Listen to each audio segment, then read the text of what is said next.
Preliminary matter. This is Dr. Burnham, Superintendent of Schools. I will do a roll call to confirm that all members and persons anticipated on the agenda are present and can hear me.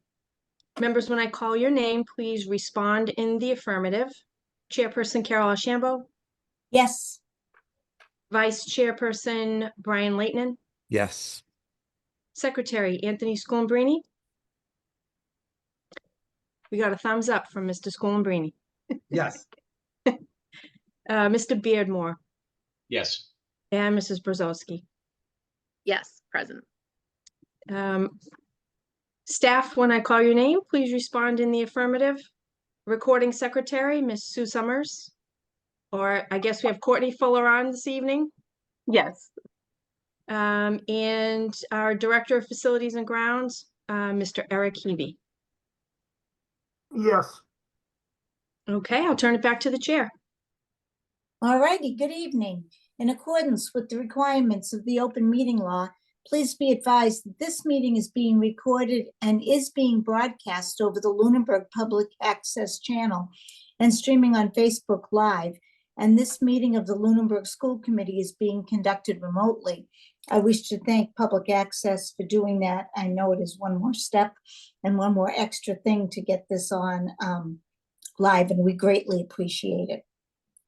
In accordance with the governor's order suspending certain provisions of the open meeting law, public bodies may meet entirely remotely so long as reasonable public access is afforded so that the public can follow along with the deliberations of the meeting. Ensuring public access does not ensure public participation unless such participation is required by law. This meeting will feature public comment.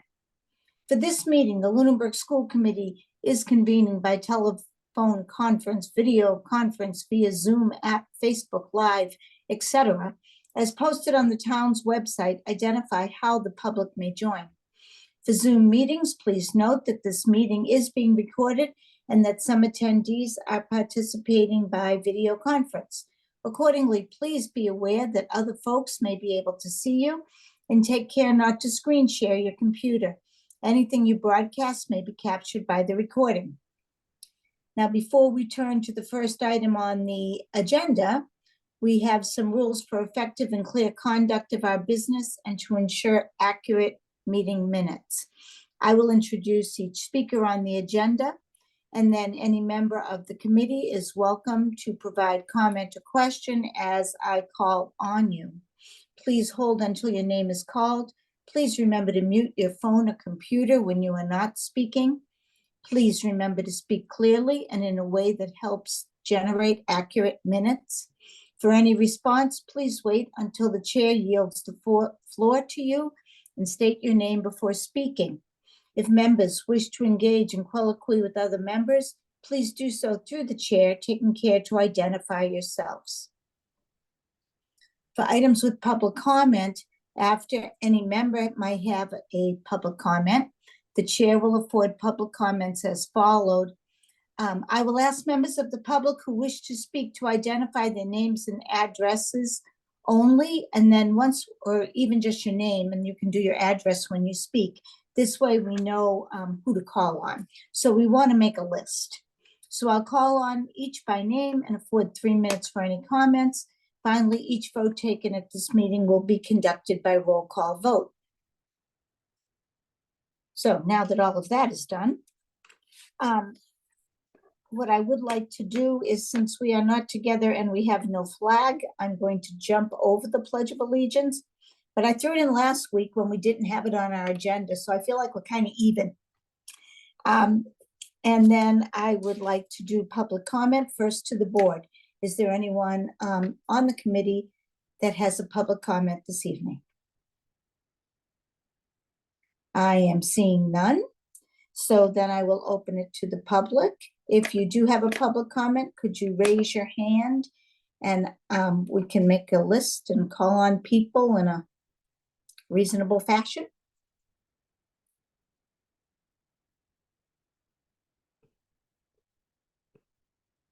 I am seeing no hands raised. Dr. Burnham, you don't see anyone either? It's not just my technological issue? Okay, then we will continue on. with the chair's report. First thing before I read what I've written, I want to thank people for adjusting to this Zoom meeting. No idea what the weather was going to do today. And for us to predict that, the weather people have no idea either. So this seemed like the best option. I didn't want to lose the meeting. So here we are. And we all found it, so that's a good thing. I want to thank the town boards that have been actively discussing and weighing in on the override. It's a tough issue. The funds are needed. And I appreciate your careful deliberation of this warrant article and ballot question. The select board did recommend approval last night, 3-2. I have been in contact with Tracy Novick from MASC. The bill being proposed to make a change to Chapter 70 regarding an inflation index on the foundation budget would in fact benefit Lunenburg substantially. So it is something that we do need to push. In my back and forth with her, she stated that Lunenburg is not a hold harmless community. We thought we were. People that are held harmless actually get even less of an increase in state funding per year than we do. I still have to figure all out. She says we're foundational. I don't know what that means. I'm still working on that, but we do receive more Chapter 70 funds than those held harmless. I wish to publicly thank Dr. Burnham, Mrs. Scott, and Mrs. Hanscom for the extraordinary work done in preparing multiple and then some budgets. Your commitment to the district and to all our students and families is greatly appreciated. So that is my quick chair's report. Next we have minutes to approve of the regular session, February 28th. Has everyone had a chance to see those? Well, I'm not seeing no, so I'm figuring I'm okay. We'll keep going. All right. So does anybody have any problems with any of those minutes? I didn't get a chance to look at them, but I'll just abstain. Okay. All right, then could I have a motion to approve those minutes? I'll make a motion to approve the minutes. Second. And we need a roll call vote, Dr. Burnham? Mrs. Brzezowski, Abstain. Mr. Leighton, Yes. Mr. Schoenbrini, Yes. Mr. Beardmore, Yes. and Mrs. Ashambo. Yes. All right, next we have warrants, and the warrants this cycle. So from the 18th of March till the 26th of March came to $119,550.49. And those are posted for anyone who has questions, please let us know. And the superintendent's report. Good evening, everybody. Our transportation form window to submit for bus transportation and provide additional information for schools relative to the preferred mode of transportation for next year. We have already received 625 forms since the window opened on April 1st. Just as a reminder to all families, each child must have a transportation form submitted. The deadline to submit forms with guaranteed placement on a bus route for the opening of school in August is May 1st at 5 p.m. Another update, kindergarten enrollment as of the end of last week was at 94. Again, reminders that registration periods will be opening soon. Extended day summer programming will open on April 22nd. Our extended day before and after school program for next year's school year will open on Wednesday, May 1st. Our early learning center registration will open on Monday, May 20th. Registration for these programs will be done online. Once registration opens, programs do fill up very quickly. So we will continue to communicate several reminders of folks so that they're ready for the opening of these registration windows. Just as a follow-up for the FY25 budget, the approved FY25 budget is posted on the district website. Few thoughts on the solar eclipse. Just as a reminder, there will be a solar eclipse on Monday, April 8th, beginning at 2:15 and ending at about 4:37 p.m., with maximum coverage occurring in our area around 3:29 p.m. In this area, we will see a partial eclipse, approximately 94% coverage.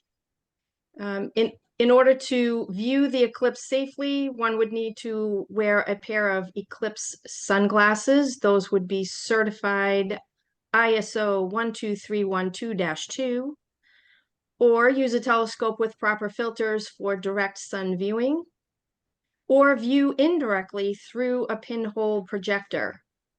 It's important to note that improper eclipse viewing can lead to permanent eye damage. NASA has provided a step-by-step instruction if you would like to build your own pinhole projector to view the eclipse at home, and we will be sharing this information with that link at the end of this week. Just a comment, the middle high school students will be dismissed shortly after this event begins, and the school has had a limited amount of glasses available for students to use for safe viewing at home.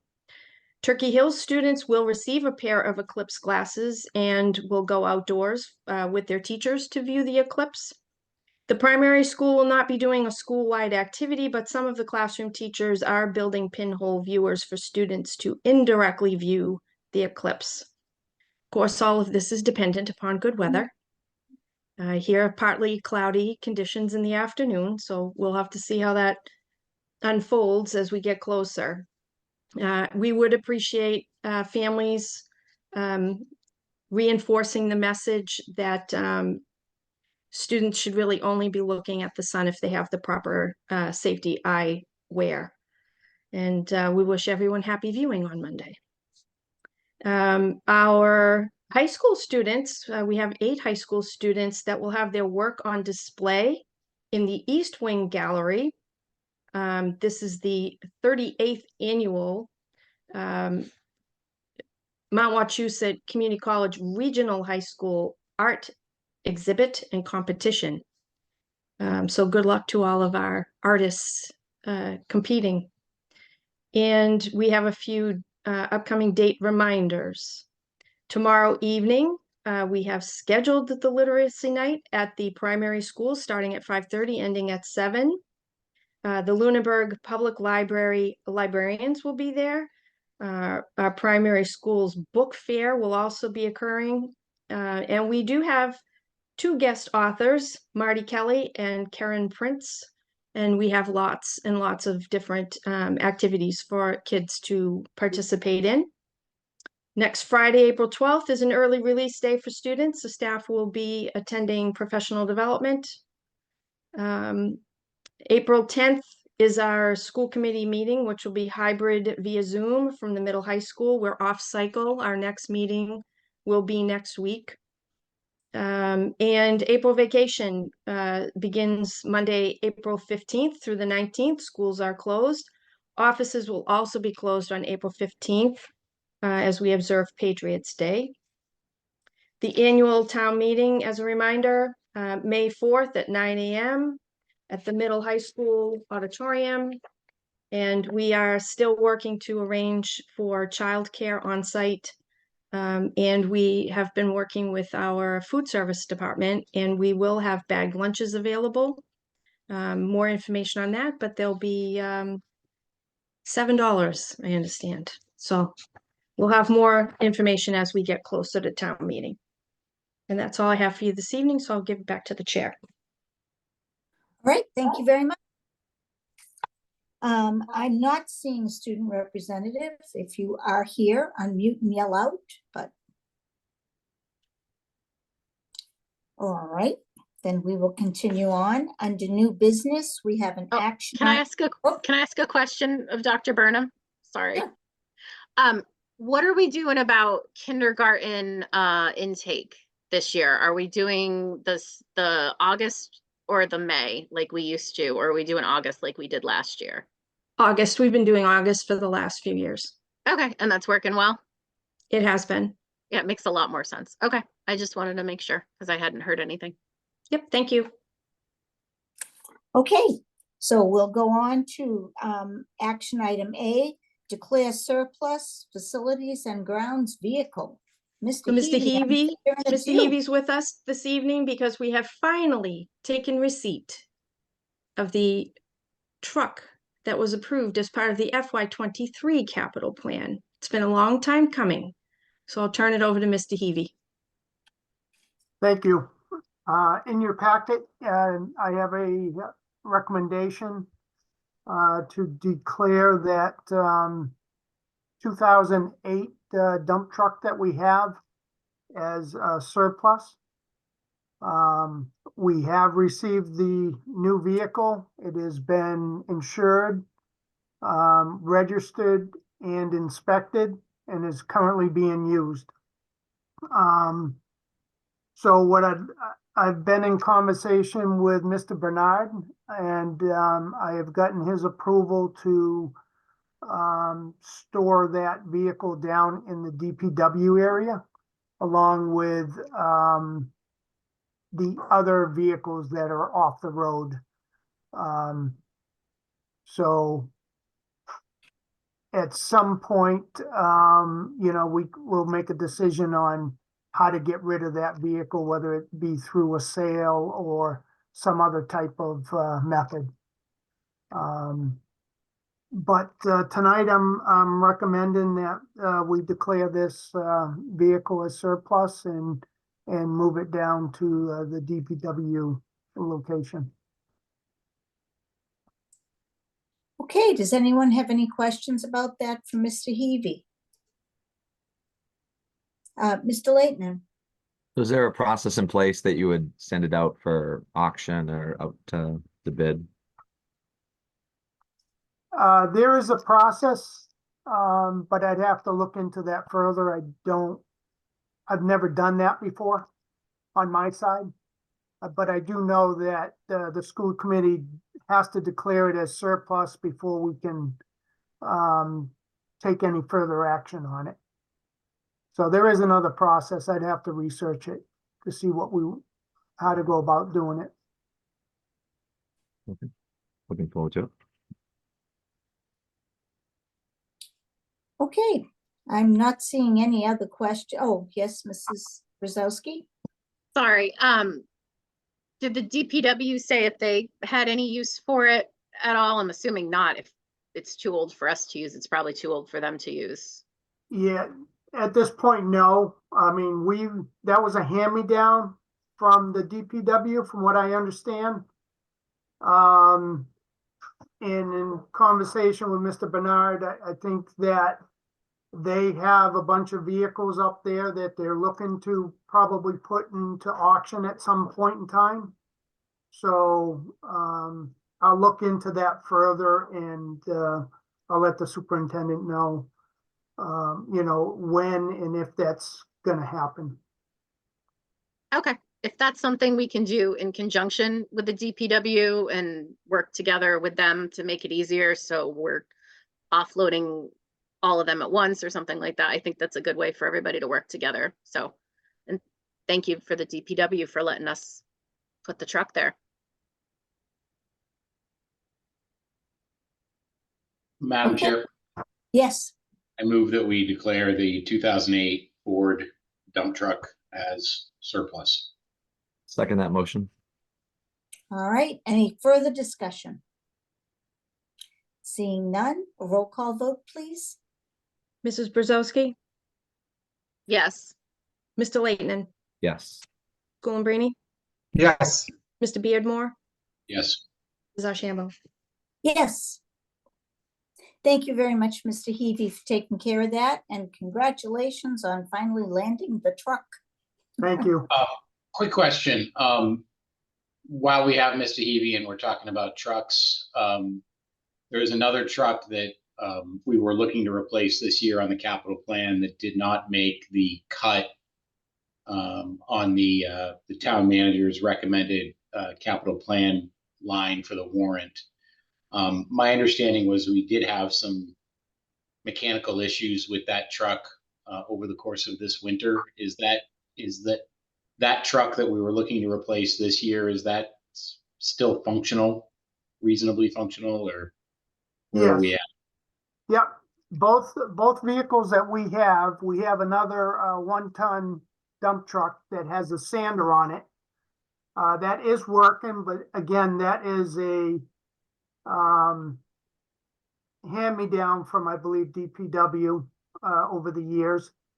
And that is, subject to wear and tear. It could go down anytime. Just because of the age and condition of the vehicle. And then the other pickup truck is functional and working. Okay. All right. Thank you. You're welcome. All right. Before we go on to our next item, I just want to state that I am hearing a lot of sleep banging on my windows. And should anybody lose power, as long as we have a quorum, we can keep going. If there is no quorum, we will stop. So,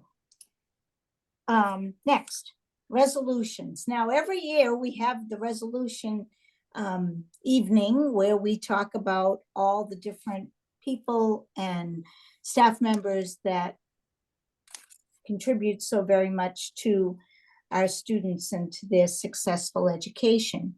So if everyone would open their list, I am proposing that I will read the first one, and then I will pass it to Mr. Leighton, and then he will pass it to Mr. Schoenbrini to read the next one, then to Mr. Beardmore, then to Mrs. Brzezowski. So, and we will just keep going until we are completely resolved. And thank you very much for sharing that. All right, so I will begin at the beginning. Lunenburg Public Schools resolutions. Whereas teachers mold future citizens through guidance and education. Teachers spend countless hours preparing lessons, evaluating progress, counseling and coaching students, and performing community service. And our community recognizes and supports its teachers in educating the children of this community. Therefore, be it resolved that the Lunenburg School Committee proclaim May 6th through 10th, 2024 to be National Teacher Appreciation Week and May 7th to be National Teacher Appreciation Day. Mr. Leighton? Whereas principals are expected to be educational visionaries, instructional leaders, assessment experts, disciplinarians, community builders, public relations experts, etc., entrusted with the education and development of young people, the most valuable resource. Principals set the academic tone for their schools and work collaboratively with teachers to develop and maintain high curriculum standards and set performance goals and objectives for schools to achieve educational excellence. Therefore, be it resolved in honor of the service of all principals and to recognize the importance of their school leadership so that every child has access to a high quality education. The day of May 1st, 2024 is hereby designated in Lunenburg to be National Principals Day. Whereas assistant principals play a pivotal role in helping students succeed in school by fostering the academic success and well-being of each student through communication and building relationships. Furthermore, assistant principals play a key role in working collaboratively to provide guidance and support teachers and principals. Therefore, be it resolved that the Lunenburg School Committee declares the week of April 1st through the 5th as National Assistant Principals Week. Whereas school nurses support the health and educational success of children and youth by providing access to care, the school community celebrates and acknowledges the accomplishments of school nurses in their efforts of meeting the needs of today's students by improving the delivery of healthcare in our schools, and offers gratitude for the district's school nurses who contribute to our local communities by helping students stay healthy in school and ready to learn. Therefore, be it resolved that the Lunenburg School Committee proclaims May 6th through 12th, 2024 to be School Nurses Week and strongly encourages all members of our community to join with it in personally expressing appreciation to our nurses for their dedication and devotion to their work. Whereas paraprofessionals play a vital role in the successful operation of our school district, and the dedicated and valuable contributions of all the fine people who fill these important positions are integral to the successful daily operation of our public schools. Therefore, be it resolved that the Lunenburg School Committee proclaim April 3rd, 2024, today, to be Paraprofessional Appreciation Day. Whereas the staff of the district school meals and nutrition department are committed to providing healthful, nutritious meals to the district's children, and the men and women who prepare and serve these school meals help nurture our children through their daily interaction and support. Therefore, be it resolved that the Lunenburg School District expresses its deep appreciation to these valuable food service employees and commends their good work on behalf of the children the day of Friday, May 3rd, 2024, as School Lunch Hero Day. Whereas administrative professionals in the Lunenburg Public Schools play key roles, bear many responsibilities, and are crucial to the efficient functioning and smooth running of day-to-day operations as they assist educators, principals, students, and parents. Therefore, be it resolved that Administrative Professionals Day be observed on April 24th, 2024. Whereas our custodians are constantly responsible for all Lunenburg public school facilities. They are the first employees to arrive in the morning and the last employees to leave at night. And their contribution is critical in allowing for the smooth daily operation of the school.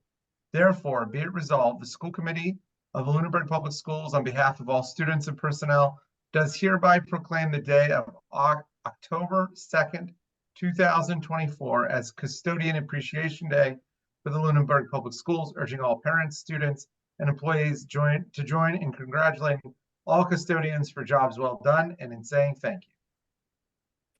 Whereas coaches represent stability, consistency, and direction in the lives of many athletes.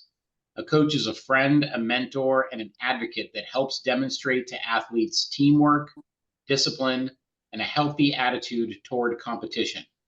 Therefore, be it resolved, the designation of October 6th, 2024 as National Coaches Day to raise public awareness about the important and significant role that coaches play in the lives of millions of people in the United States. Whereas school bus drivers are required to undergo extensive training to improve their knowledge and skills as a way to ensure the safety and well-being of students. The position of a school bus driver requires tremendous responsibility in transporting Massachusetts students through inclement weather conditions and various traffic situations. Therefore, be it resolved that the Lunenburg School Committee proclaims April 23rd, 2024 to be School Bus Driver Appreciation Day and strongly encourages all members of our community to join in personally expressing appreciation to our bus drivers for their dedication and devotion to their work. Whereas it is important that all citizens know and understand the problems, duties, and responsibilities of their police department, and that members of our department recognize their duty to serve the people by safeguarding life and property, protecting them against violence or disorder, and protecting the innocent against deception and the weak against oppression or intimidation. Therefore, be it resolved, proclaim the week of May 13th, 2024 to be National Police Officers Week. And this resolution would be adopted this third day of April 2024.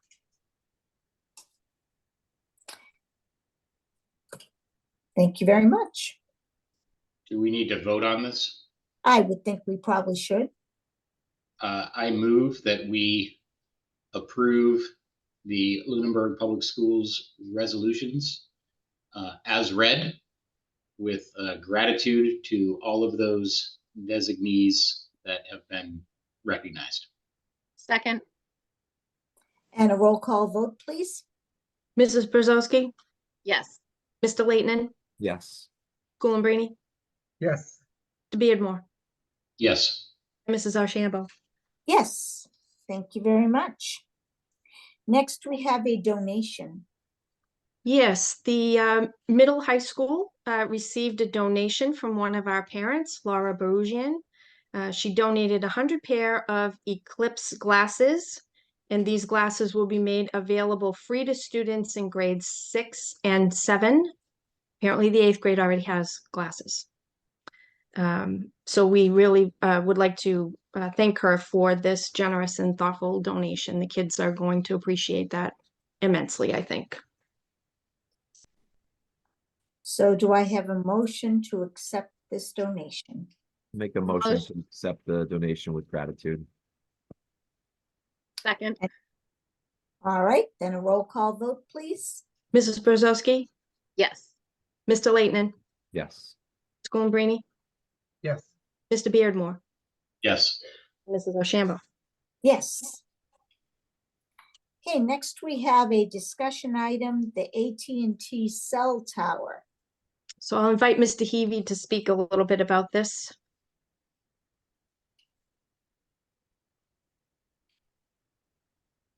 Yes, in your packet, you should have a document that really is informational, and also I'm kind of looking for a little bit of guidance on, from feedback from the school committee. I've been approached by a representative that handles the AT&T cell tower projects. This has been, from my understanding, been going on prior to me coming on board, and it is kind of resurfaced again. And the question that the representative is posing to me is they want to know whether or not the school district is interested in allowing some type of cell tower, or either a new tower put up or communications put on an existing light pole, very similar to the one that we have for Verizon, that's currently on site. So it's really, if the school district does not have any interest in allowing something like this to happen, they obviously are not going to pursue it. But they kind of want some feedback from me as far as, would the school district consider it? So I guess I'm looking for feedback from the committee to get your thoughts on whether or not this would be something you may allow. I would like to pursue it just to see where it goes. I think that this may be a very good opportunity to generate some additional revenue, providing we can get the right criteria in place to make it something that's going to benefit the school and the town. Any questions for Mr. Heavy? I have a few thoughts in relation to this. So at a high level, yes, I think investigating this is worth doing, and particularly if there's a potential revenue attached to it. Notably, this is AT&T, and to the best of my recollection, I no longer have an AT&T cell phone, partly because my AT&T cell phone did not work in our middle high school. So if such a thing were to occur, I would hope that we could at least get some sort of repeater to work in our facilities that would ensure that AT&T service is deliverable on our campuses. I seem to recall at the time that the Verizon tower, and I'm not even sure, are we directly contracted with Verizon for the existing tower, or is it a third party? I don't recall, but I seem to recall at the time that money was earmarked toward the turf revolving fund or something to do with the turf. Is that correct? Yes. Okay. All right. So I would hope that if we were to do something like that again, we could be thoughtful in terms of what that money could go to, and earmark it. The other thought that I have is relatively recently there was, within the last 5 or so years, there was a cell tower installed at the very top of Electric Ave on Route 13 near the storage facility adjacent to Lakeview. And there were a number of complaints that were made by neighbors relative to electromagnetic fields and those kinds of issues. And I seem to recall that the planning board and the building official at the time, or maybe it was the land use director, did quite a bit of investigating into those topics.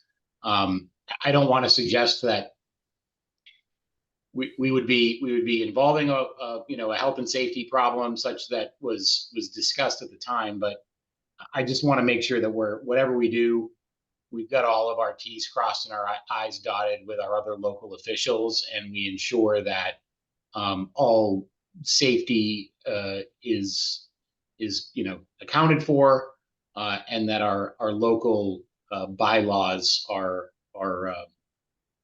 being followed.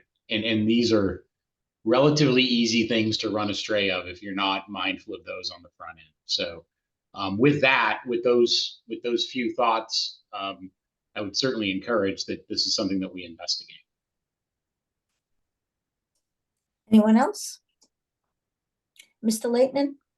Thank you. I would agree with Mr. Beardmore. I would also want to include the athletic director also in the conversation, just in regards to the location and possible areas that may affect the sports or the sports fields too. But I am in support of this. Mrs. Brzezowski? I don't think we're in a situation where we should be turning down any potential sources of income right now. But I would be curious as to the results of when the planning board or who in town did that study, so that we could refer people with concerns to that. Peter, if you could find. Yeah, I don't even know that it was a study, but there was some level of investigation and interaction that went on with that. I can reach out to Mr. Brenner, who's serves with me on the capital planning committee and is the chair of the planning board, just to see what his recollection of that was. But there was quite a bit of activity at the time, and the cell tower went up and it got approved. So, but I'm mindful of the fact that the property is in a residential neighborhood, and we do have a duty to make sure that we're doing right by all the neighbors too. Yeah, I'd be interested in just knowing the results of that to make sure that there were no risks, and allaying any fears that people might have should it come. But I'm all for it, because as of right now, because I don't think we should be turning down sources of revenue. Agreed. Anything else? Mr. Schoenbrini? If we agree to do this, is there a way to segregate funds so that they go to the school? In my recollection is that you can attach it to a revolving account, which is what we have done in the case of the existing cell tower that we have on the track and field facility, which is attached to the revolving account, which is used to supplement the debt payment on the turf field.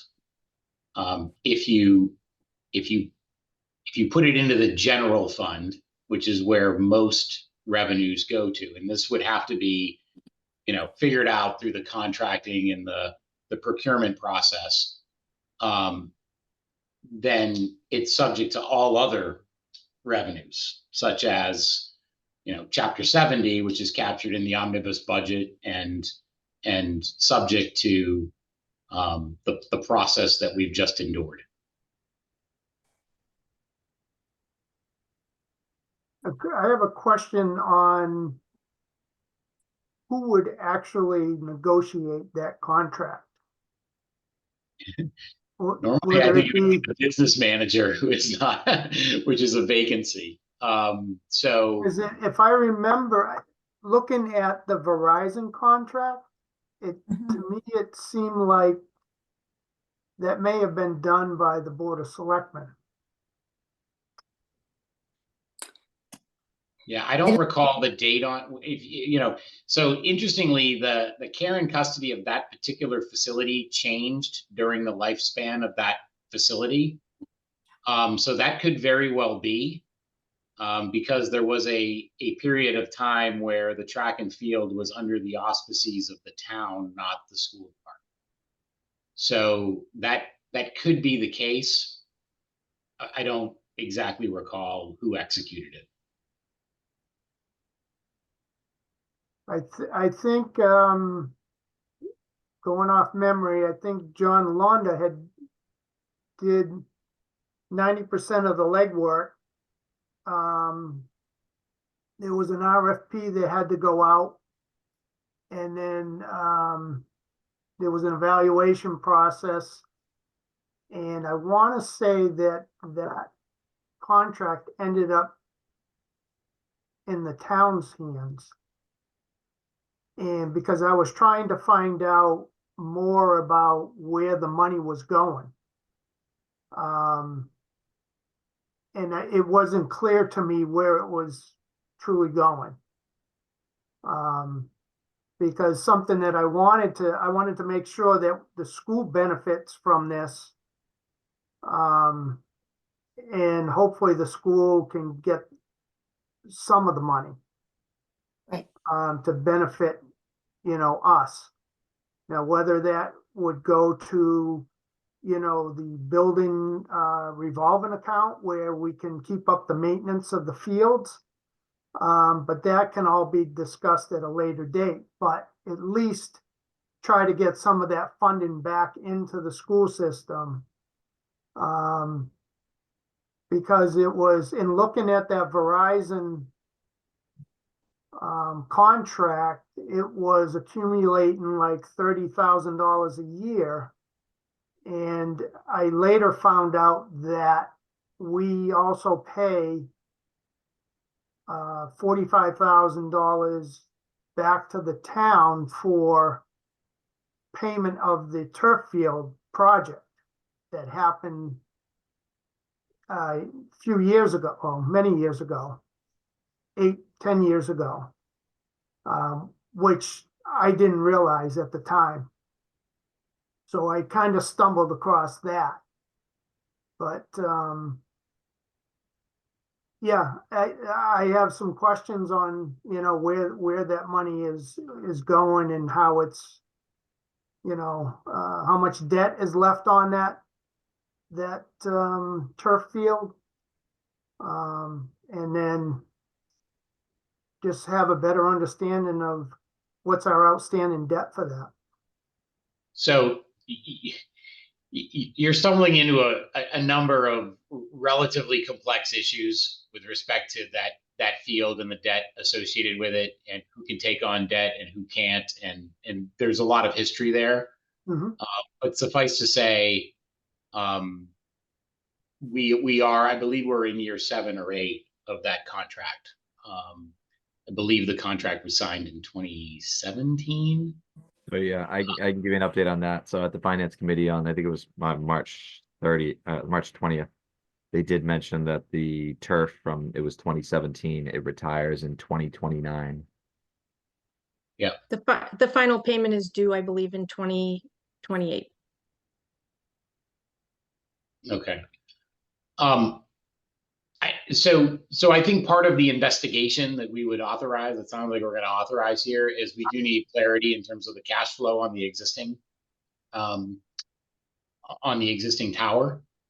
I think that can be gotten fairly easily with a little bit of investigation.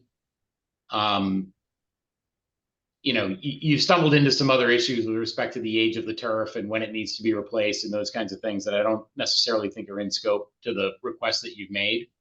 But suffice to say, the cash flow, I think, is and the legalities in terms of who can execute what and how that cash flow is directed, I think is all in scope and could be verified using our financial consultants if we chose to do so. So I can offer a thought, and Liz Peterson is on this call, so she can verify. My understanding is that revenue goes to the turf field revolving account, and I do believe that revolving account is under the authority of the town. That is correct. Because it's used to pay the note. That's correct, Dr. Burnham. I verified that with the former finance director of the town.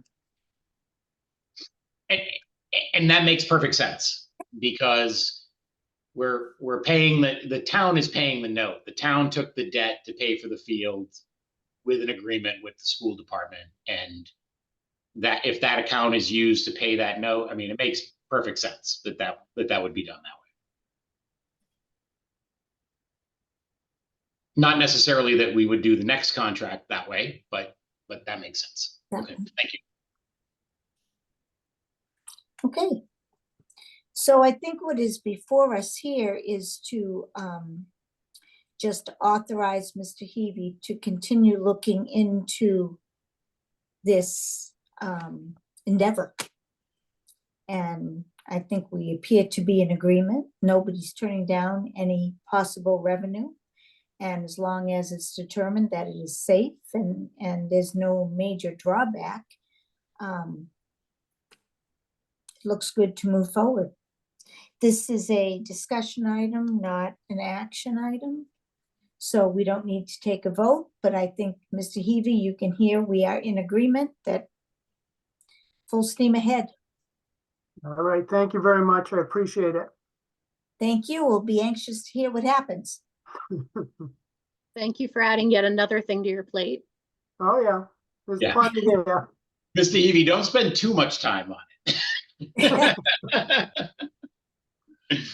Well, it depends on how much revenue it'll bring in. I guess that's a Well- fair point. True enough. All right, Okay, thank you. Thank you.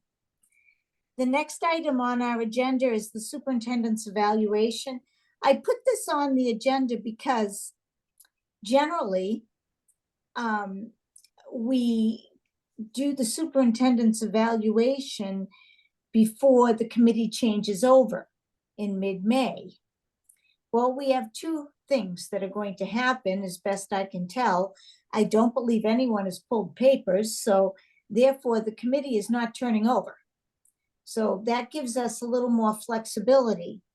The other issue is, despite the fact that no budget goal sits on the superintendent's goals for this year, that has been the goal and has been a huge amount of time.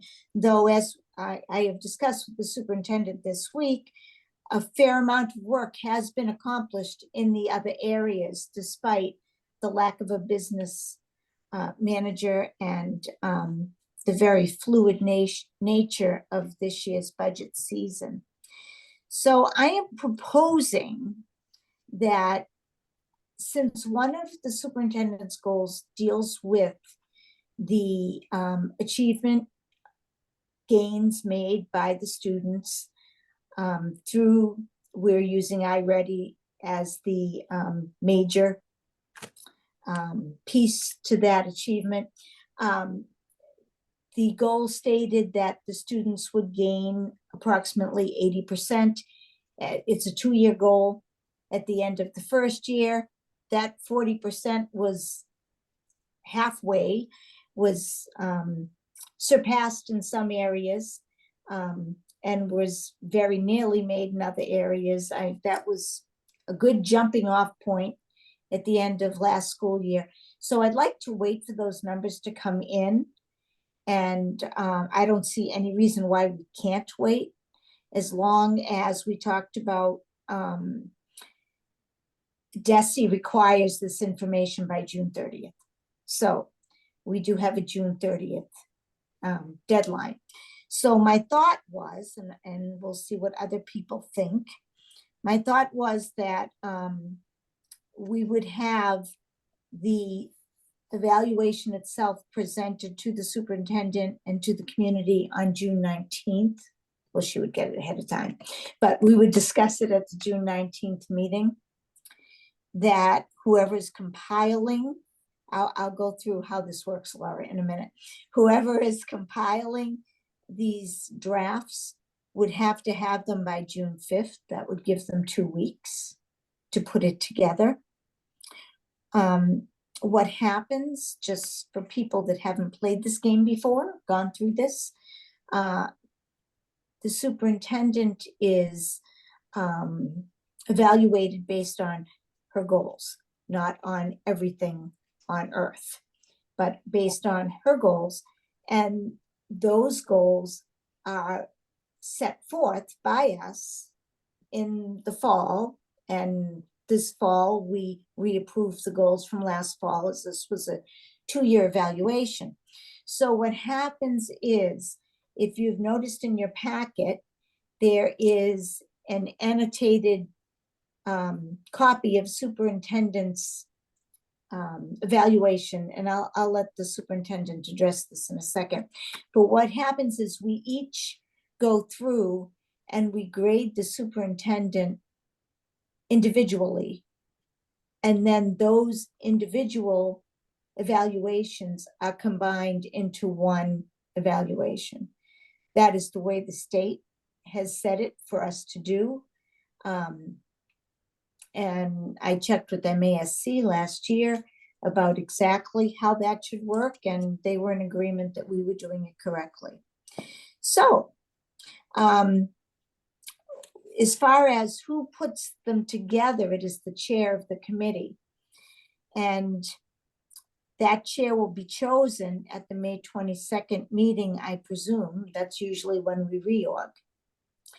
We can put the reorganization off until the end of this compilation, or we can reorganize that night and whoever is chair would do it. And I certainly would help. Madam Chair. So, yes. I would, based on the timeline that you just outlined, and the likelihood that the composition of this committee is not going to change. Yes. And one other salient fact for me, which I have not announced yet, which is I am not going to be at the May 22nd meeting in all likelihood. I have a business obligation that week that is going to have me out of state. I would propose that we plan to postpone reorganization until the evaluation is finalized. And that could be either June 5th or June 19th, depending upon how, I would guess June 19th, based on the timeline that you just outlined. Would that be okay with the members of the committee? Well, I will also be away June 19th, so Okay. So I guess we need to figure out availability in May and June. Okay, maybe we can do it on the 5th, the reorg anyways. And depending on what the testing schedule is for the kids, I mean, we can't base. When do you anticipate we'll have the data that you outlined earlier? So I'll let Mrs. Scott jump in if she has information contrary to this. But I believe that we were looking to do this, the last round of iReady assessments in late May. So at the very least, we could provide you some raw data rather than the full analysis that Oh, yeah. we usually include in the presentation that we give mid-June. We could give you a quick one pager if you like that lets you know where the goal was reached and where it fell short and by how much, so that you have some sense of where we landed with that. Again, I'll just remind everybody at the very beginning when we set this goal, it's about setting a reach goal with the objective to try to get there. And in the world of education and SMART goals, you don't necessarily deem that the goal was not met if not everyone hit that 80% mark. It's more of a judgment. How far along in terms of progress are we to reaching that goal? And in some cases it is going to be met, and in other cases it's not. And that's to be expected. And we were right up front about that at the very, very beginning. But whether a grade level, reach 74%, if they started at 39%, that's still a lot of growth, even though they fell short of the 80% mark. So it's not as simple and straightforward as, whoop, look, everybody made 80%. We met the goal. It's a little bit more complicated than that. But we can have more conversation around that in the weeks ahead to help you all start to formulate in your mind how we're all going to think about progress met or significant progress or some progress and so forth. I think you basically just answered the question I was about to ask, but let me just kind of frame it in my own mind. We have, a few different goals here that were set on a 2-year cycle. We've got the report or the readout summary that came, I believe, last fall, where you had stuff that was done in 22 to 23. We're now in 2023 to 24. There doesn't appear to be a readout for the current year, at least in what I'm seeing for my own. Nope. So the way this has typically been done in the past, and I'll just show you a few things that are in your folder, and it'll help, I hope, give you a sense of the work ahead for all of you in this process.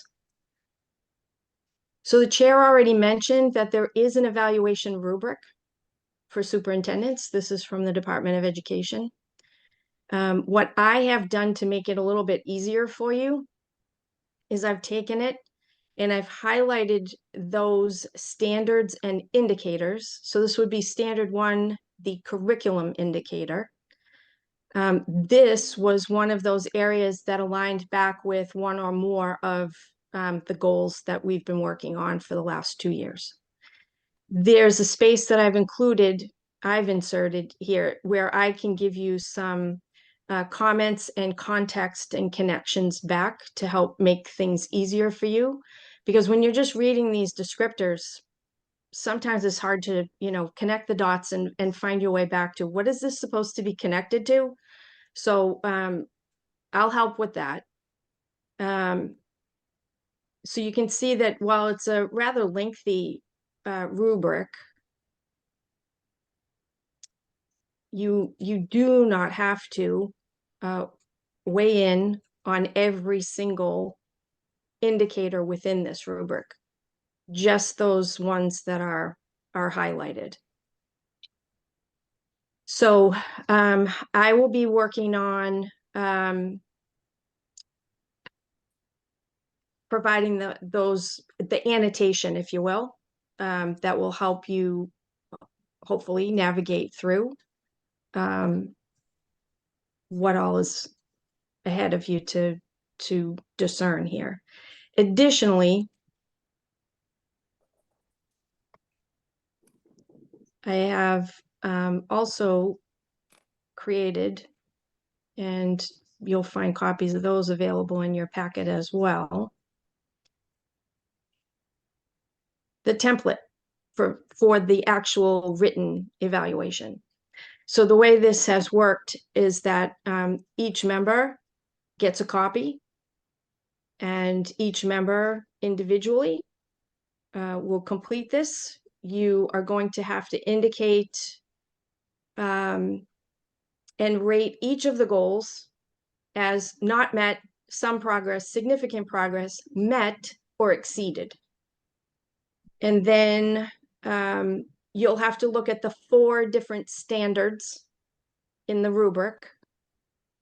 And those are instructional leadership, management and operations, family and community engagement, and professional culture. And those you have to rate based on the rubric, but you have to come to a consensus for the standard as a whole. And there are different indicators within the standard, but you have to come to a rating for the standard overall as either unsatisfactory, needs improvement, proficient, or exemplary. And it's the descriptors in the rubric that will help you reach that determination. And I would say that that's not always easy peasy either.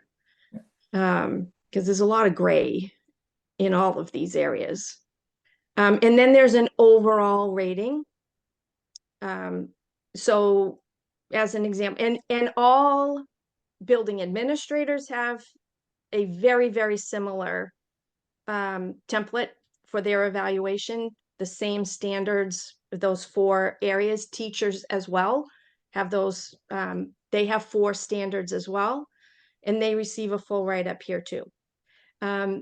You can be rated differently in each of the standards. You might have an exemplary, a needs improvement, and 2 proficients, but ultimately you have to come up with the overall singular rating as well.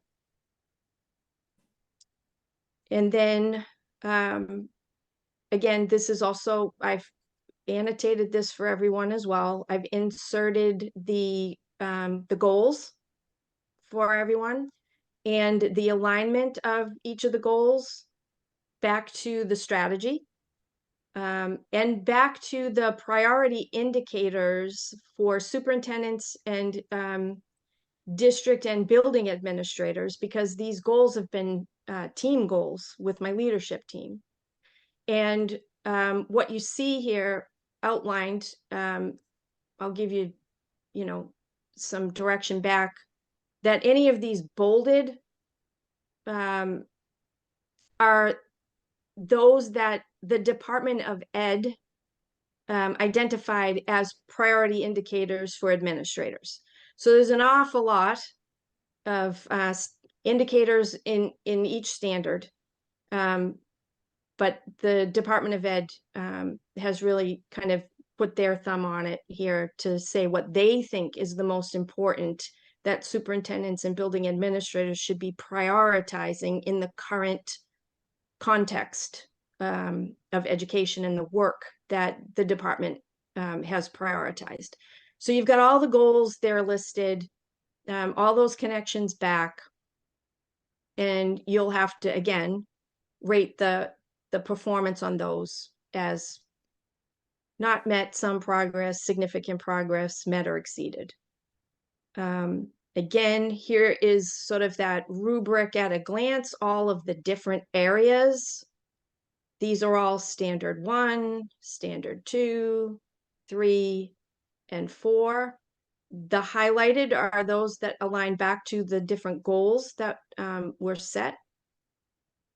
And again, you'll have to provide ratings on those indicators that connect back to those goals. So I've also highlighted them here for you. that these are the 4 in standard 1 that you would want to be looking at and evaluating. You have an opportunity to make comments relative to how you're assessing that in each standard. And then these would be shared back to, typically in the past, it's been shared back to the chair. And the chair would take all of the input from the individual members. If I remember correctly, last year, it was the compiled report, I do believe, was worked on by the chair and the vice chair. But they take the input from all of the individual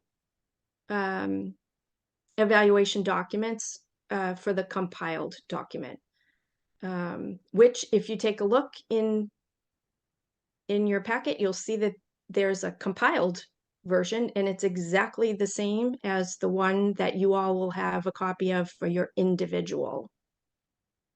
And then lastly, what you're going to get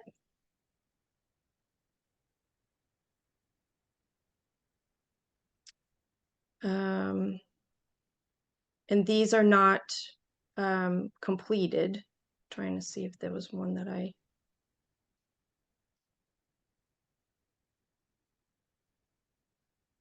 Yep, this is the one.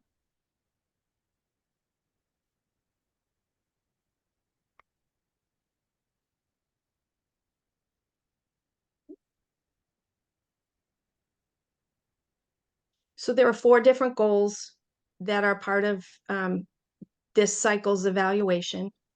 I have an individual document for each of the goals that outlines the goals. Again, it makes the connections back for the strategy and indicators in the rubric.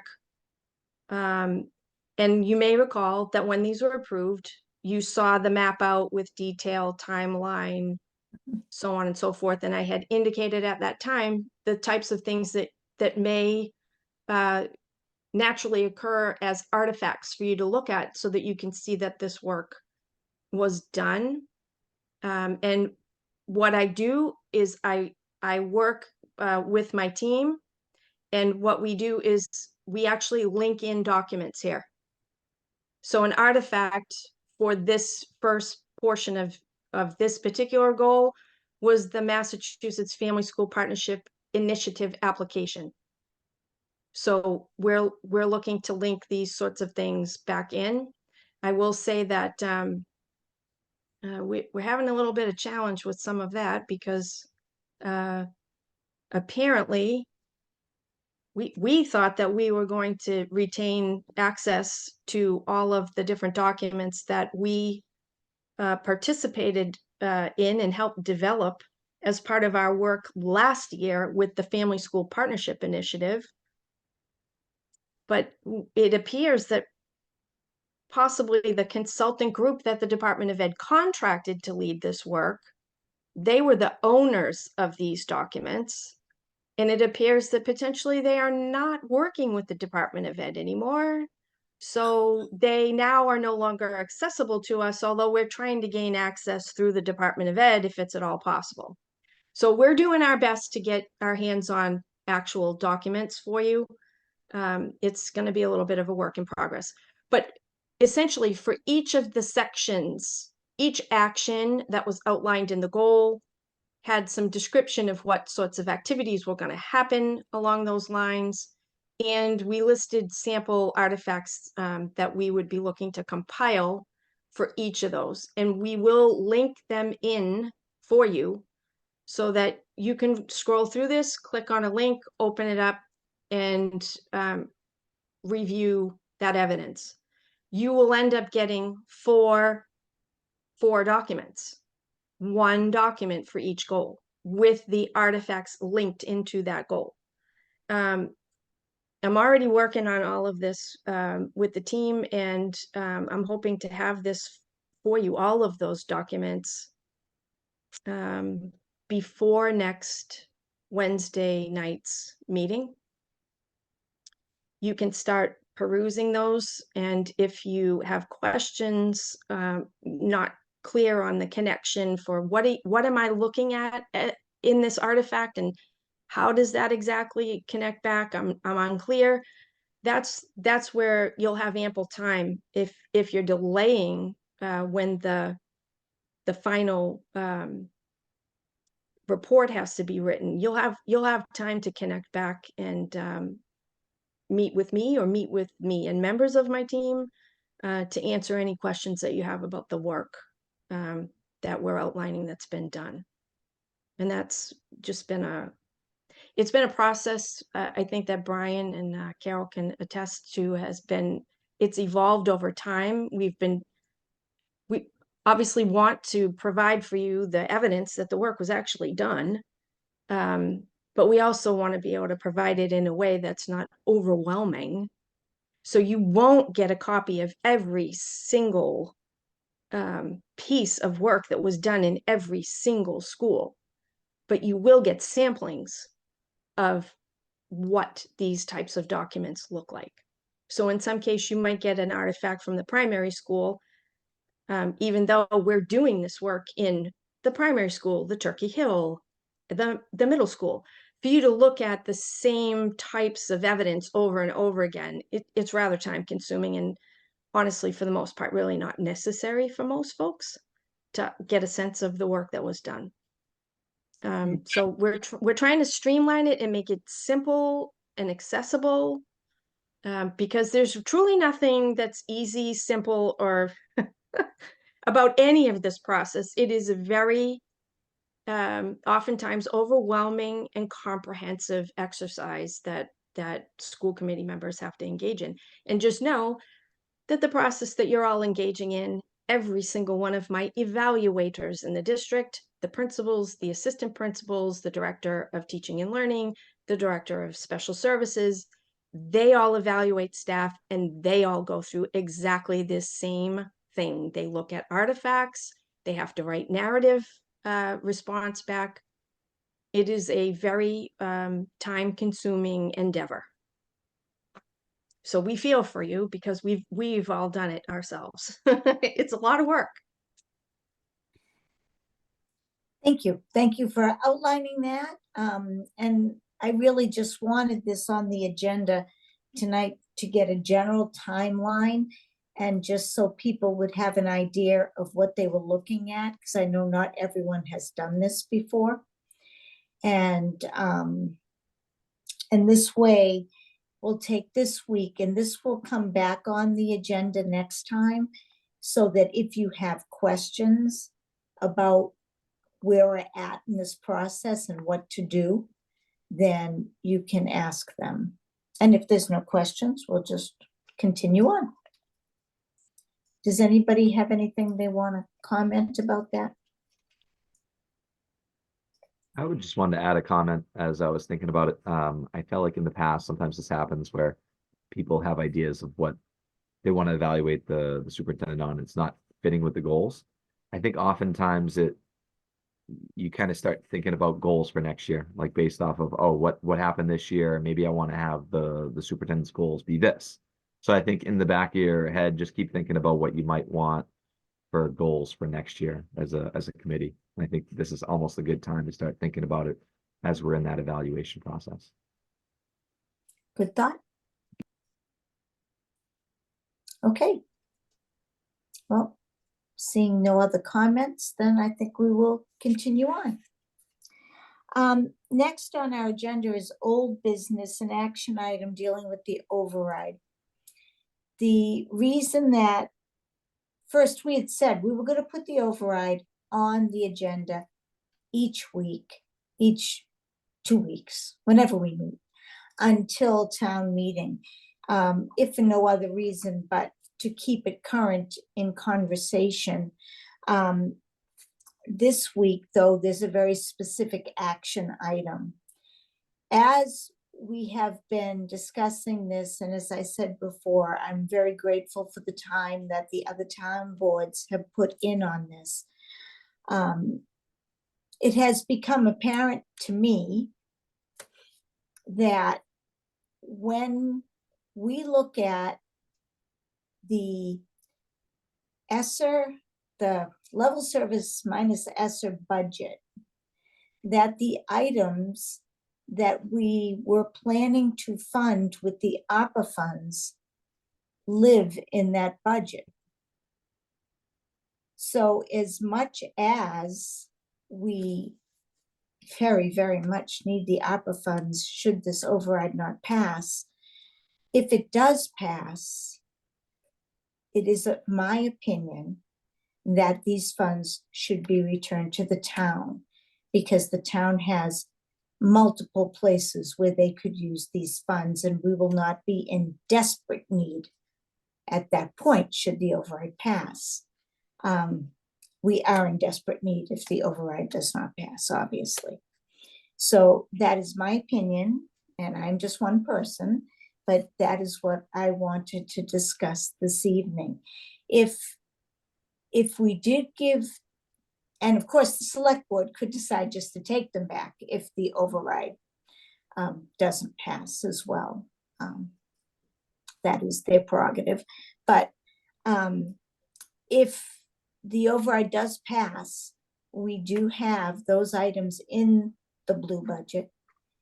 But the additional monies that we added on to the override would help with the additional maintenance pieces that we were looking at. Just my thought. I open it up for other people's thoughts. Mr. Laitman.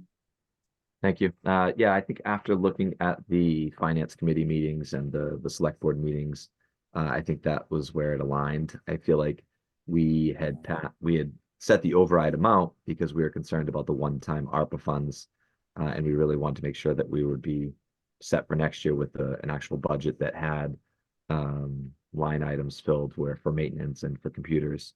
So I felt like we were appropriate setting the override number at what it was, but we didn't really consider if the override passed, we would be getting those additional ARPA funds. Finance committee questioned it. We came up with an idea of spending it on maintenance, but realistically, it does make more sense to give back the ARPA funds to the town, and they can spend those funds accordingly. So that would be my opinion. Other thoughts, Mr. Schoenbrini? I am of a different mind. It is not clear to me that we will not be in a similar position next year if one of our uncontrollable costs go up. And in the same way that we talked about, I believe it was the people that work on the roads having a stockpile, I'd rather have more for next year than less. And I understand that like the select board can take it away, but then they would have made that decision and not us. If our obligation is to make sure the kids are covered, to speak for the children, I'd rather keep the money and make them take it away. And I know that that's a little adversarial, but I don't really care. It's important that we have a secure financial future, and we don't even have a finance director. So given all of the uncertainty, given what we've been through this year, and given how things have gone, I'd rather keep the money, and if they want to take it, they can take it. We can't stop them, but then it's their fault, not ours. Okay. Another opinion, Mr. Beardmore?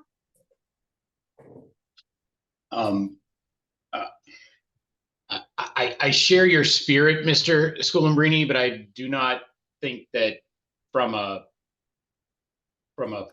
practical finance standpoint that is doable or you know, ultimately where we want to be when it comes to how we work and interact with the town. And I am as frustrated and as anybody in terms of where we're at from a budget standpoint with the executive branch of the town. That being said, those ARPA funds have been appropriated for specific purposes. Those purposes are encapsulated in what I think is the budget and what we intend to be part of the override package. We've basically said we're going to do this, but we believe that the override should pay for it because it will establish a budget basis that includes these projects. And we believe that even the size of what could be described as one-time expenses associated with facilities related costs, the reality is that those things are going to be repeat. We're going to have large ticket items that we're going to have to deal with within the course of a budget year, and therefore we need to have that level of flexibility. The problem is that now you've got basically two funding sources oriented at the same thing, and we don't have the ability to just take that money that has been appropriated without reappropriating it for a different cause. So either we would have to say that the override is going to go and be spent on the things that we have on that, budding order of merit list that we talked about last week.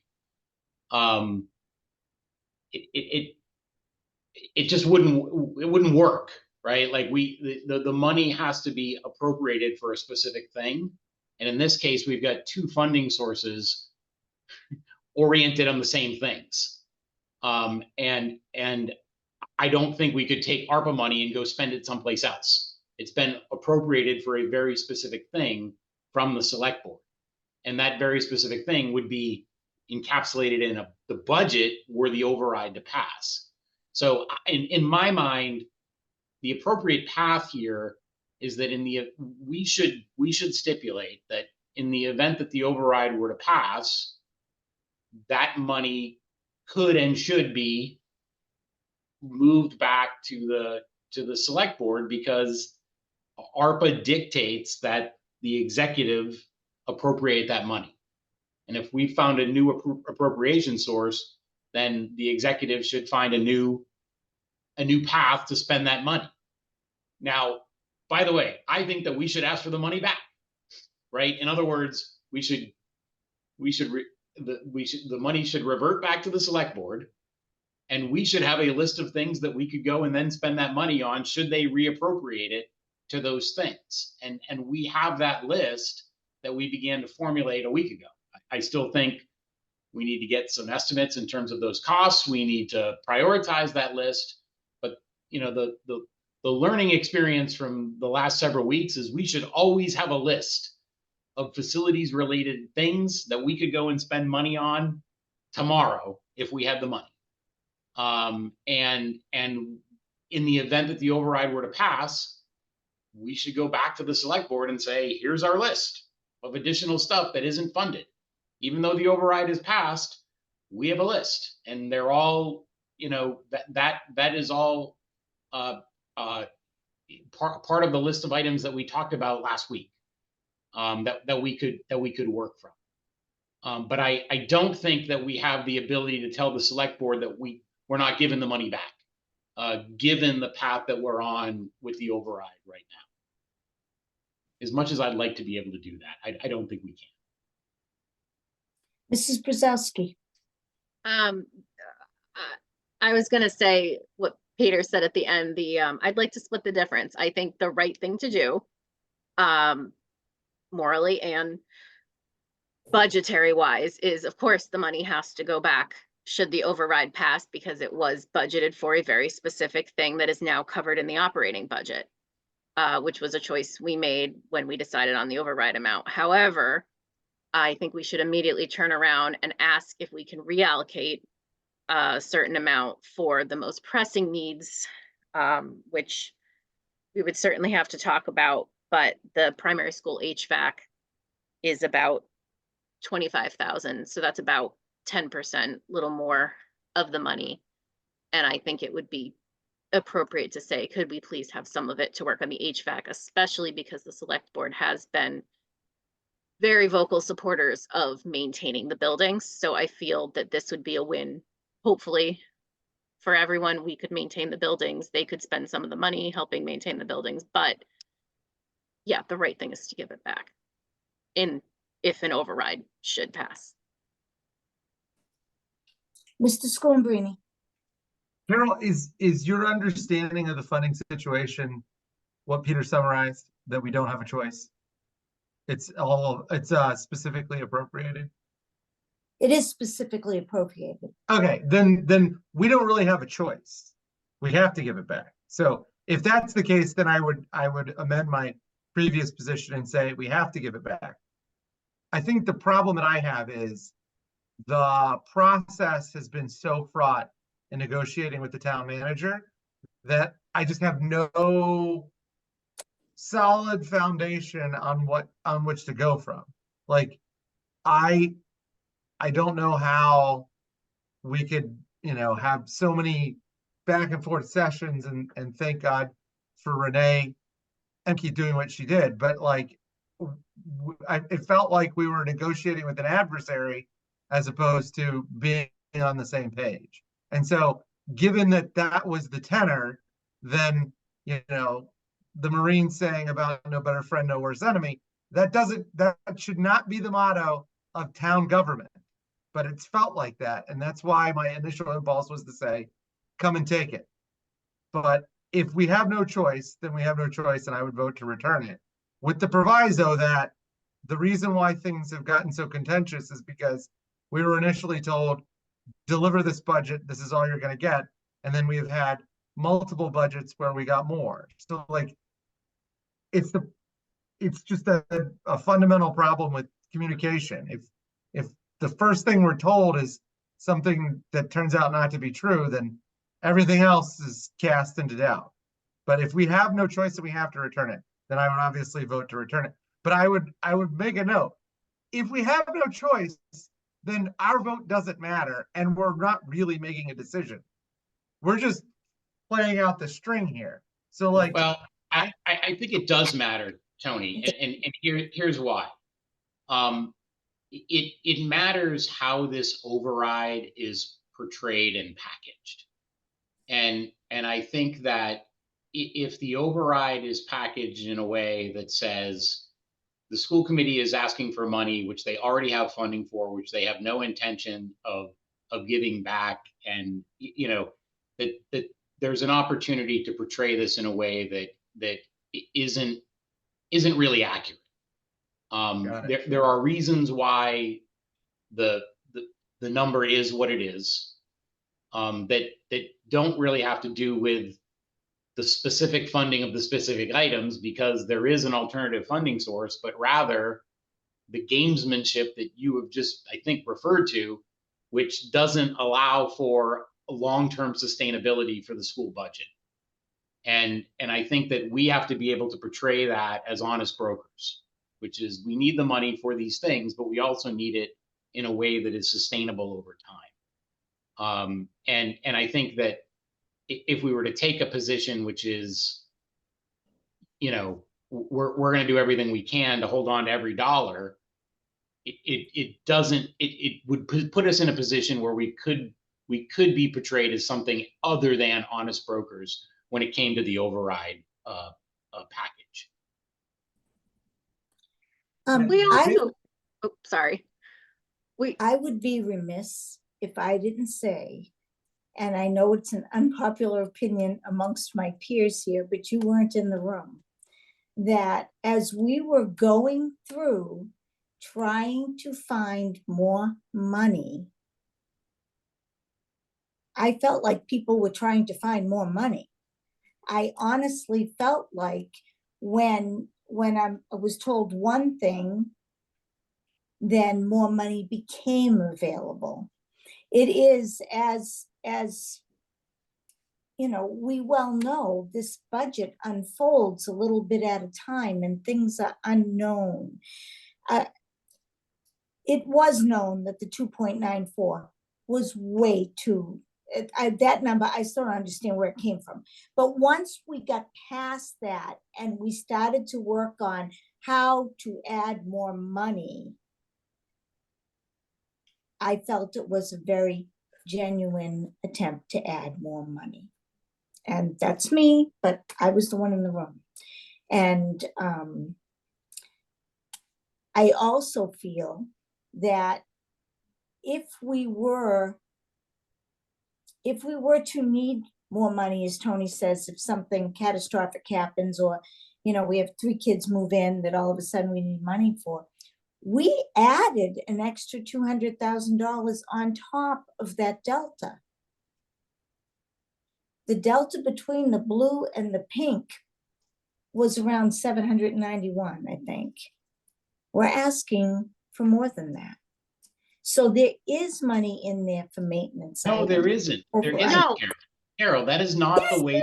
There is. That is not the No. way the numbers work. There's no slush fund in this number. The reason why we're talking about returning the ARPA funds is because that extra 220 is the ARPA funds, right?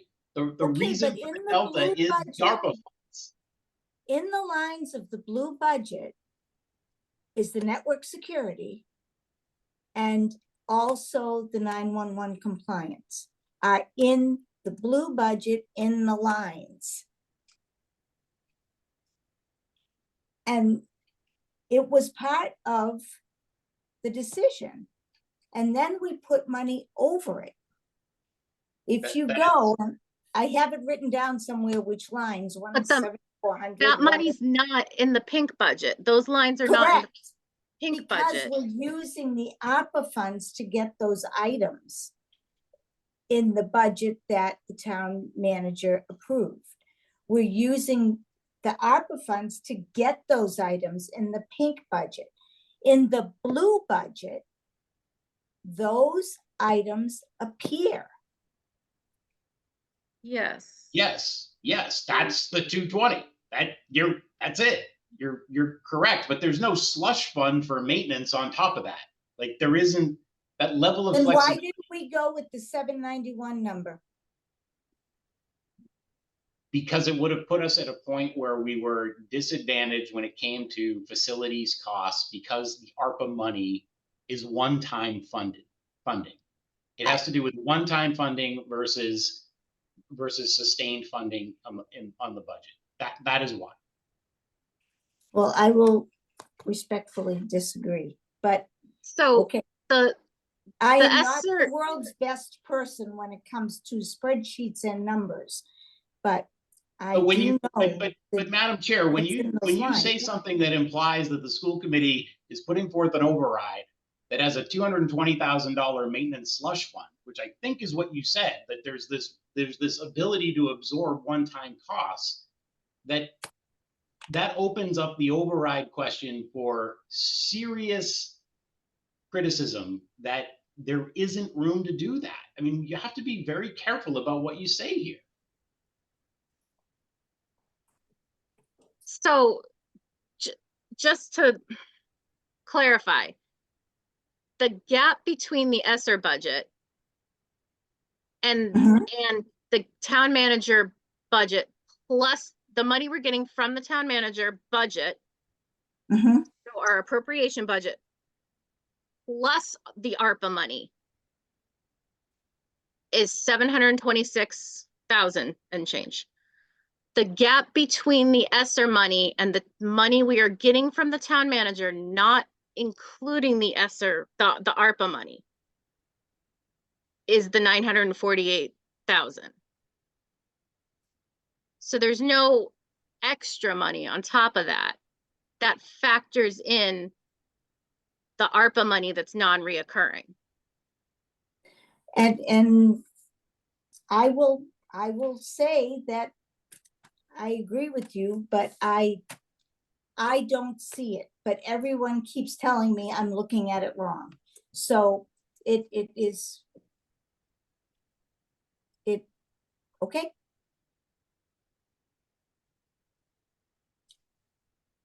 But the bottom line is, we need to return the ARPA money.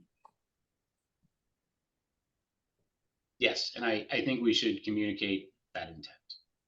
because there was a question last week, which I think was a legit question based on the conversation we had at our school committee meeting last week, that we did not put a fine point on. And I think the takeaway from this discussion should be, yes, were the override to pass, we do not intend to keep that money. We intend that it should be within the select board's authority to reappropriate that money.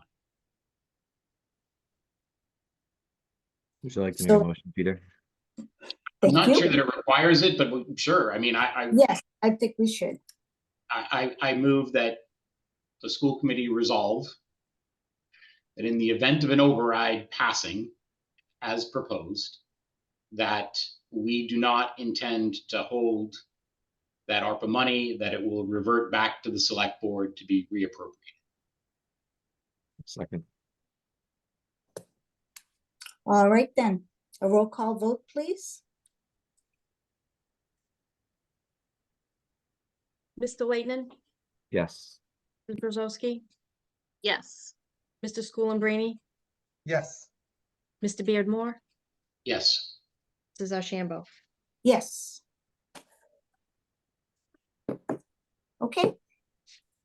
We move on to our next topic, which is the Keystone Report. Very short and sweet.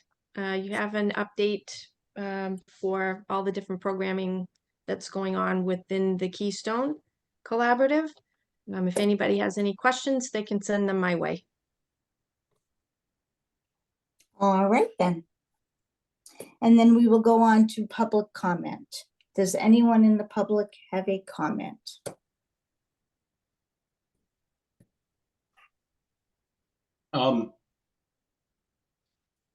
I just have a thought here. Sure. Which I think, given the conversation that we've just had, and given the conversation that occurred last night at the select board,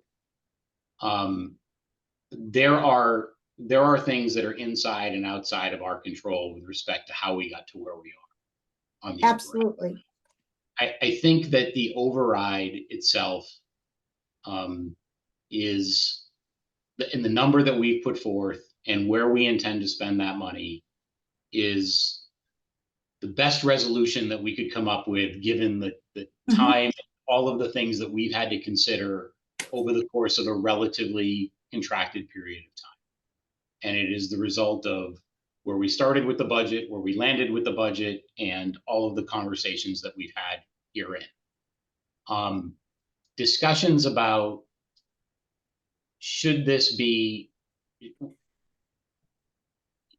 is this enough headspace to prevent this from happening in a future year, while in the same breath saying that the number is too big and not conservative enough,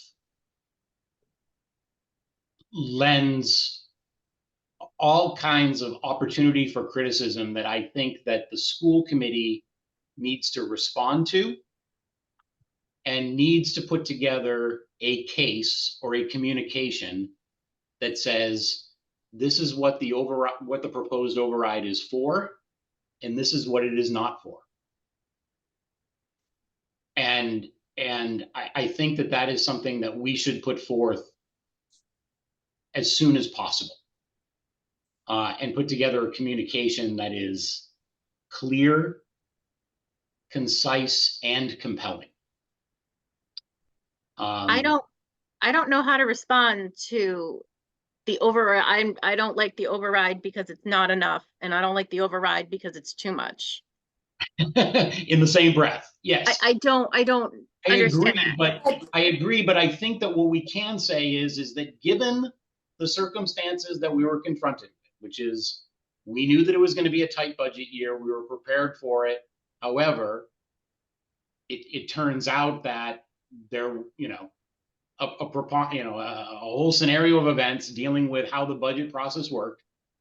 Here's where we're at, which is this is what gets you to level services within the confines of what we had hoped or intended to be true this year, right? We didn't intend to spend ESSER money next year, but we intended to be able to offer level services outside of the realm of ESSER. And this is where it gets you. It doesn't get you to sustain into FY 26, 27, and 28. It doesn't resolve a whole host of fiscal issues that the town has not dealt with, but somehow thinks that it's the school committee's problem. It doesn't account for impossible to predict inflation. It doesn't account for problems that the town has run into with its own accounting and revenue programs. It doesn't account for any of that. It accounts for what is within the school committee's scope and what we deem as necessary to educate our kids and keep us on the path that we're on. And I think that there needs to be a statement that we can all agree to, that anybody who wants to vote or is inclined to vote for an override could say, yes, I understand this, and I'm willing to lend a vote and a drive to the center of town on Saturday, May 18th to vote to approve this. And right now, I don't think we're there, right? Like, that document doesn't exist, and I think we need it. I agree with you, Peter, on that. Mr. Schoenbrini.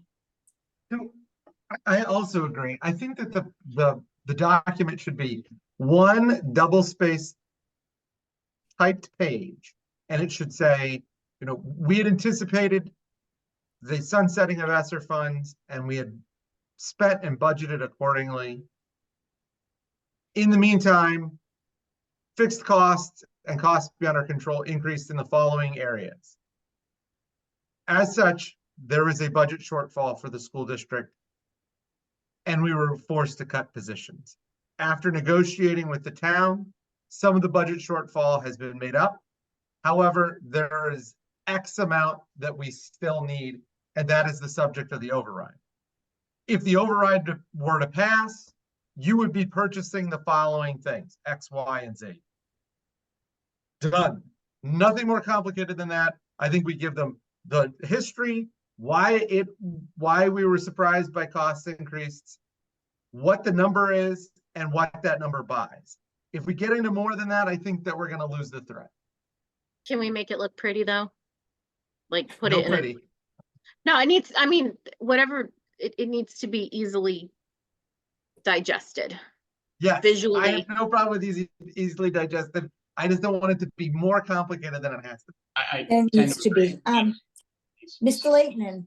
Yeah, I appreciate the comments from the other members, but I would appreciate it that we put it on a future topic for a future meeting and not get into discussion during the public comment. You were taking the words out of my mouth, because I was going to say that will be on the agenda next time. And I think bringing ideas for that particular document would be a good use of time under this topic at our next meeting. Mrs. Brzezowski. I forgot to do my thing at the beginning of the meeting, which is if you're a parent or a supporter of the school system and you're watching this, I'd really like it. I would encourage you to come to town meeting and vote. Not going to tell you how to vote, but you should come to town meeting on Saturday, May 4th. It's going to be a few hours, so plan accordingly. Dr. Burnham said there might be lunch. So 9 a.m. on Saturday, May 4th, seriously put it on your calendar, because historically parent and school supporter turnout is not always so great, because it is a difficult day for us to go. But I would hope that anyone watching this would please be planning on attending Saturday, May 4th to town meeting, and Saturday, May 18th for voting at the ballot, which hopefully will take less time. Hopefully. All righty. Any other public comments?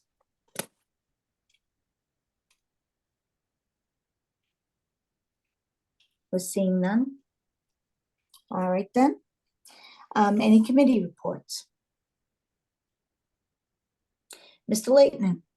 Yes, Finance Committee met a bunch of times and we'll be meeting again tomorrow. A couple highlights, I'll try to be quick as I can. PAC met and presented their budget, schools presented their budget. A couple highlights from the schools, people had, members had questioned about the fees for the fields and sports fees and booking the facilities. There was a question about homework and whether that had a financial impact on the budget too. The fair share was questioned whether the schools were getting money. I actually ended up doing some research after that and found that the free school meals were part of the fair share money, the community college, and some facility improvements in K through 12. The Finance Committee questioned the busing. Later on, Monty Tech had said that's a statewide issue when they presented as well. There was also questions and concerns about Chapter 70 funds. If they were increased, the schools are not guaranteed to increase their budget based off of Chapter 70 funds. And again, it's that whole process that we're going through right now. The town manager had mentioned that the gas for schools in the town was going from, or it went up to 5.67 per DEPS ERMS. It's a 3-year locked-in rate. It was an increase from 4.39 per. It was a good rate apparently, but it's also a 29% increase. They mentioned Harvey contract potentially changing. Monty Tech, they talked about how they had a cyber attack recently last year. The Finance Committee also mentioned that we're potentially going to be held harmless for the foreseeable future due to the increase in the property values.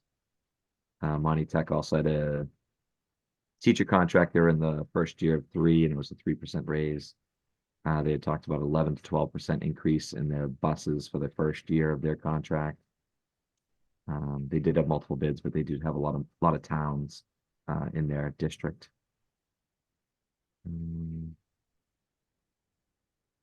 Then it was a general government budget discussion. They did mention that, I believe this was that the town has an FSA, but there was not an HSA.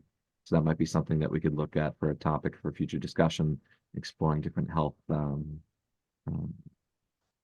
savings accounts potentially as an option for healthcare to save costs on healthcare.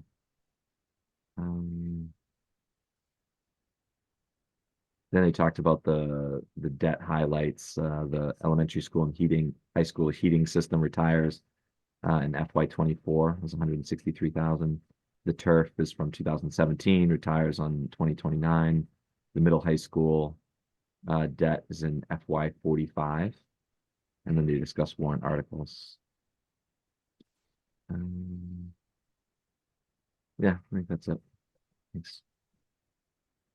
All right, anyone else? Mr. Schoenbrini? So I attended PTO on Monday. They have plans for teacher appreciation. They are also working on a start of the summer, end of the school year event. It's going to be a ride night put on in conjunction with, I believe, the Lions Club and a couple of other organizations in town. I think the food pantry is one of them. The plan is to use some of the space around TC Passios and set up a place to cook food, set up a place for kids to hang out and play games, like midway games, in conjunction with the Boys and Girls Club, and also to have fancy/old cars so that people can talk about and enjoy cars and hopefully generate some money for the charities involved. One of the things that they had asked me to bring to the school committee was they had asked if there was any way that someone on school committee could do an experience that would be auctioned off or raffled off at the event. They had talked about lunch with Dr. Burnham, lunch with the principals. I told the people on PTO that I'm really boring, and so no one would want an experience with me. However, I did not want to speak for everybody else. I did say generally school board people can be boring, but you all are a thrilling group of people, so maybe you have better ideas than I do. So no one needs to respond now, but if you have any ideas, let me know and I'll pass them along to PTO, or you can reach out to Mandy Gilman. Okay, thank you. Mr. Beardmore. The Athletic Advisory Committee was posted for the 18th of March, but did not meet due to challenges in rounding up Booster Club leaders and some communications issues. We have received a fundraising application, which the AD and I approved and will be communicating in letter form to the superintendent for the lacrosse boosters. And the track and field will not be running an independent fundraiser this year, but rather only raising funds in the spring through the use of the snack shack at meets. And they are requesting donations of parents and community for food items and have a Amazon account that you can go on and select items and whatnot. I've also just received today a communication from the football coach about an upcoming fundraiser proposal to raise money for new varsity jerseys for the football team. A little bit early relative to the typical fundraising season for the football team, and I'll be discussing that with the AD post haste, and we'll be organizing a end of year athletic advisory committee meeting for hopefully all boosters to talk about some new fundraising ideas before the end of the school year, but we haven't landed on a date yet. The high school advisory committee met on the 28th. We discussed budget related issues at length and spent a lot of time talking about phys ed, as it turned out, because we're still sort of unresolved in terms of the decision around a math position or a phys ed position and what waivers may potentially be available for phys ed. We spent a considerable amount of time talking about that, as well as handbooks and a couple of other related high school items. Okay, anyone else? Mrs. Brzezowski. Okay, it's been a while. The Turkey Hill School Advisory Committee has met twice since we've done reports. I don't think I did this one. The second round of after school activities started up. They used Sign Up Genius this time instead of sending in a form, which is really great for parents who can't remember to send in a form. Because last time it filled up the first day. This time there's 5 different activities like dodgeball, walking club, board games, Lego club, and Magic the Gathering. There's a second round of after school tutoring, which has been made available through a grant Monday through Thursdays. Field day is going to be June 5th. There's going to be the Memorial Day ceremony because remember we couldn't do Veterans Day. So there's going to be a Memorial Day ceremony. The 5th grade band will play and hopefully the weather will cooperate and it can be outside so it can have the crowds that we're used to. The 5th grade chorus sang the national anthem at the Worcester Railers game on Friday night back in March. There's going to be a chorus concert coming up. Tonight was supposed to be the Nature's Classroom meeting for 4th grade parents about next year's Nature's Classroom trip. I believe that was postponed. But right now it is looking like a Tuesday through Friday in early October. We talked about the school improvement plan and the iReady benchmarks. And then the PAC-SAL met on 3/14 via Zoom. Today, April 3rd, was a transposition fair by Seven Hills.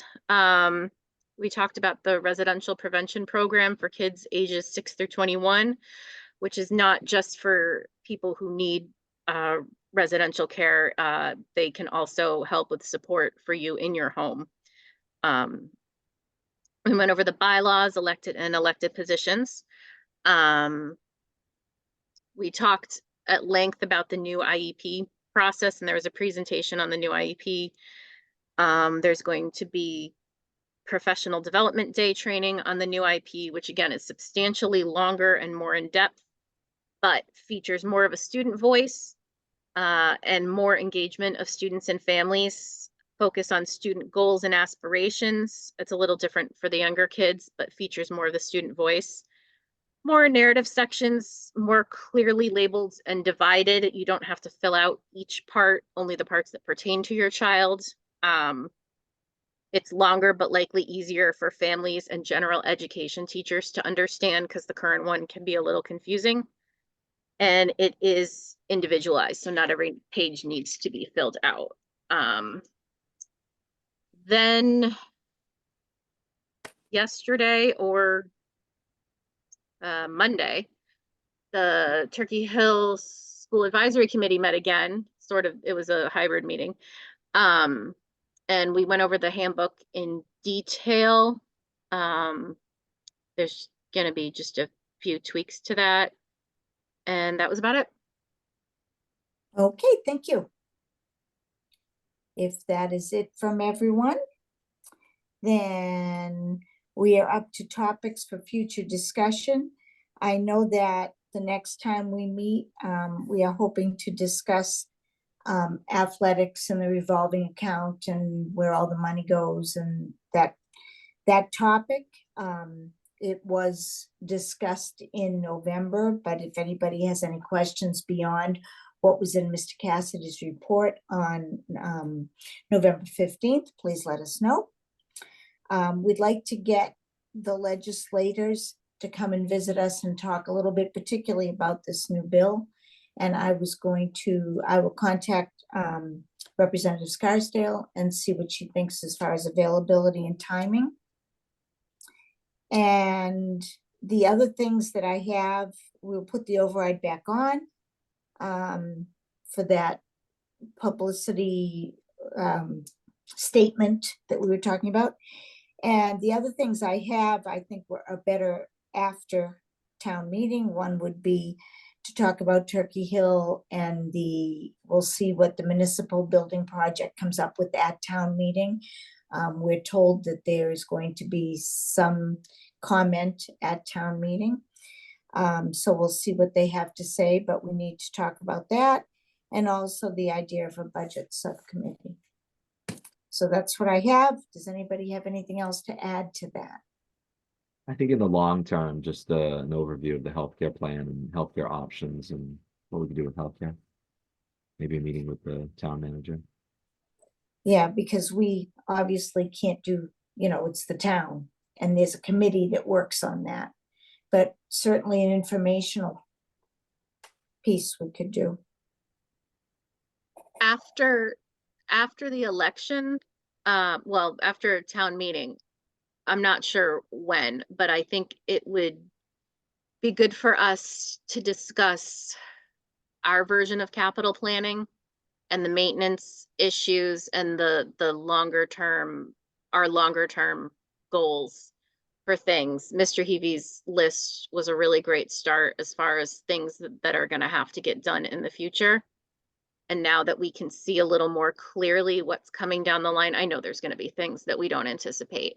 But I think we should start a more robust, longer term attempt, which I know is hard because our budget is year to year. We cannot plan budgetary wise that far in the future, but I would like to start discussing our needs in the next few years. Capital plan timing, Mr. Beardmore, what would make sense? I concur with Ms. Brzezowski. I don't think that we should be thinking of this in terms of the usual tempo or calendar that we have looked at capital planning in the past. Of course, these things have kind of come up in September, and ultimately we bring forth a plan in October, which then gets considered by the capital planning committee October, November, December for a report out by the end of the year. There are a couple of things that are happening right now. Number one is there's this talk of this budget committee that's going to solve all the problems. There is a capital planning element to that that has not been discussed by anybody, and the capital planning committee needs to weigh in, and it has not met despite intending to do so this winter. There has not been a capital planning committee meeting called by the chair. But Ms. Brzezowski's absolutely right. Like, we need to be very thoughtful about our capital strategy. And there are going to be multiple branches off of that. It will include buildings. It will include the track and field complex. It'll include Turkey Hill scenarios, and it's going to be pretty dynamic. And I think we need to get it all on the table and be very transparent as early as possible. And it will probably be something that will need to be discussed over a multitude of meetings. So I don't think that we should approach capital planning this year the way we have in previous years with a proposed list by the superintendent in late September or early October. I think that this thing is going to be a little bit heavier lift than we've done in the past. And I think maybe I'm not sure I would use, it's not even capital planning. It would be a long-term facilities maintenance and care plan, because some of these things right now, we basically throw things to capital planning, and what they decide is what gets funded. But we need to know what's going to be coming up, and that's outside of the capital, that capital process. You're absolutely right. There's a very complex relationship between the capital plan and how we maintain our facilities. And yeah, I think it would inform the capital plan, and it's certainly what we would use hopefully going forward when making recommendations to capital planning. But I think we need a long-term map of what we're going to need, especially, I mean, the primary school is 20 years old at this point. And I'm looking at the list of things. A lot of things are aging out at 20 years. We need to get a handle on what's going to have to be done. And I know emergencies are going to come up, but I would like to have a better handle on things, which I think sometimes this town is not the best at. So I think it's going to be difficult. So perhaps what we're looking at, rather than in your terms, would be a facility plan that would inform what we bring to the town as a capital plan, but it would not be limited to that. Yes, but then I get nervous about calling it a long-term facilities plan, because I don't want to put anything more on Mr. Heavy's plate. Because he's a very busy man. But Well, I'd just offer this thought that whether we call it a facilities plan or call it a capital plan, it is going to be on Mr. Heavy's plate. it is. So long-term facilities management plan, so that we know, I would very much, I like seeing things mapped out. So I would like to see on a spreadsheet, in 5 years, the turf field's gonna need this much. Maybe it doesn't have to be exact, but this is going to need to be replaced, and then we can keep that in mind as we're making decisions about the budget and about what we're asking for and what we're planning for. Yep, sounds good to me. Okay, anything else? All right, seeing nothing else, then I would take a motion to adjourn. Make a motion to adjourn at 8:35 p.m. Second. All right, then a roll call vote. Mr. Leighton, Yes. Mrs. Brzezowski, Yes. Schoolambrini, Yes. Mr. Beardmore, Yes. and Mrs. Archambault. Yes, thank you, everybody. Have a great Good evening. everyone. Good night. Thank you. Good night. Good night.